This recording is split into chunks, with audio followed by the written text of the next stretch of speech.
Pernah tak anda terfikir apa sebenarnya yang jadi di sebalik tabir bila seseorang langgar peraturan dekat tempat kerja?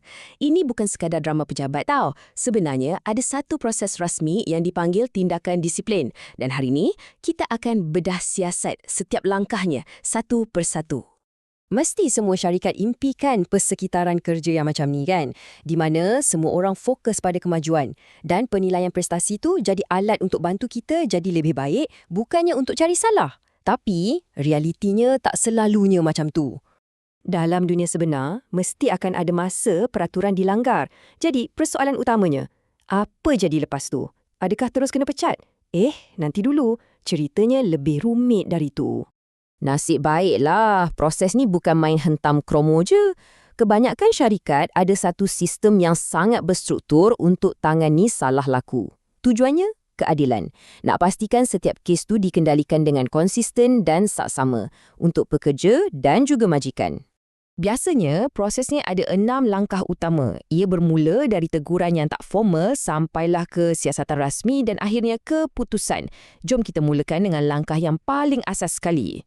Okey, kita mulakan dengan 2 langkah pertama dalam proses ni. Ini adalah peringkat paling awal dan selalunya ia lebih santai dan tak begitu formal. Amaran lisan ni, dia macam titik permulaan. Ia untuk kesalahan-kesalahan kecil. Cuba bayangkan, ada seorang pekerja ni asyik lambat je masuk mesyuarat. Penyelia dia akan panggil, borak secara private dan ingatkan dia tentang pentingnya menepati masa. Simple je. Dan kena ingat, dekat peringkat ni, matlamat dia bukan nak menghukum. Langsung bukan. Ia lebih kepada nak perbetulkan keadaan, nak bagi peluang untuk pekerja tu kembali ke landasan yang betul sebelum masalah jadi lagi besar.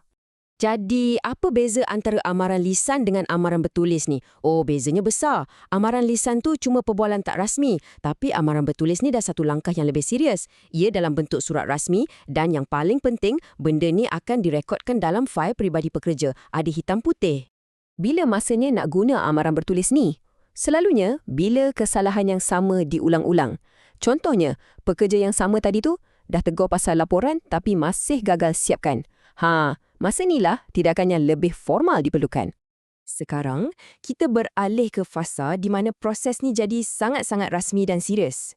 Ia melibatkan dokumentasi bertulis dan akibat yang jauh lebih berat. Surat tunjuk sebab.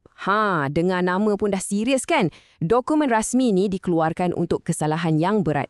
Contohnya, bila seorang pekerja tak datang kerja berhari-hari tanpa sebarang notis. Majikan sekarang secara rasmi menuntut penjelasan bertulis. Dan bahagian yang paling stressful? Masa. Pekerja biasanya cuma diberi tempoh antara 24 hingga 72 jam je untuk jawab surat tu. Cuba bayangkan tekanan nak siapkan pembelaan yang kukuh dalam masa yang singkat macam tu. Jawapan bertulis kepada surat tunjuk sebab itulah yang kita panggil representation. Inilah satu-satunya peluang rasmi untuk pekerja terangkan keadaan dari sudut pandangan mereka dan bela diri daripada tuduhan yang dilemparkan. Jadi, macam mana nak buat representasi yang berkesan?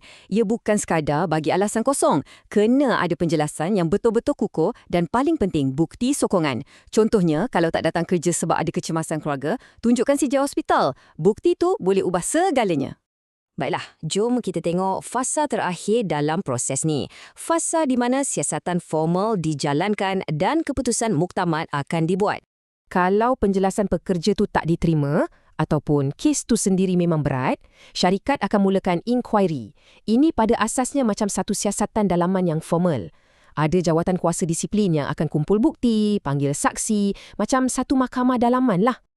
Tapi ingat ya, ini bukan untuk kes remeh-temeh macam lambat masuk meeting. Inquiry ni khas untuk kes-kes yang paling serius. Contoh paling jelas, seorang pekerja yang disyaki songlap duit syarikat. Ini tuduhan yang sangat berat dan perlukan siasatan yang rapi. Lepas siasatan yang teliti selesai, dan hanya kalau jawatan kuasa tu dapati pekerja tu bersalah, barulah proses ni sampai ke peringkat akhir. Hukuman. Ini prinsip keadilan yang paling asas kan. Keputusan dibuat berdasarkan bukti, bukan agak-agak. Hukuman dekat peringkat ni bukan main-main. Kita bercakap tentang akibat yang boleh mengubah kerjaya seseorang. Boleh jadi digantung kerja, diturunkan pangkat, ataupun yang paling berat sekali, pemecatan. Dan ini bukan cerita teori tau. Kesannya betul-betul terjadi. Contohnya, ada kes pekerja digantung kerja seminggu tanpa gaji sebab didapati bersalah palsukan rekod kerja. Akibatnya terus terasa pada kewangan dan juga pada karier. Jadi, bila kita dah teliti keseluruhan 6 langkah ni, dari teguran lisan yang santai sampailah ke kemungkinan dipecat, timbul satu soalan besar. Adakah proses ni betul-betul satu alat untuk keadilan, untuk pastikan persekitaran kerja yang adil, ataupun ia sebenarnya lebih kepada satu bentuk kawalan oleh pihak pengurusan? Satu persoalan yang menarik untuk kita fikir-fikirkan.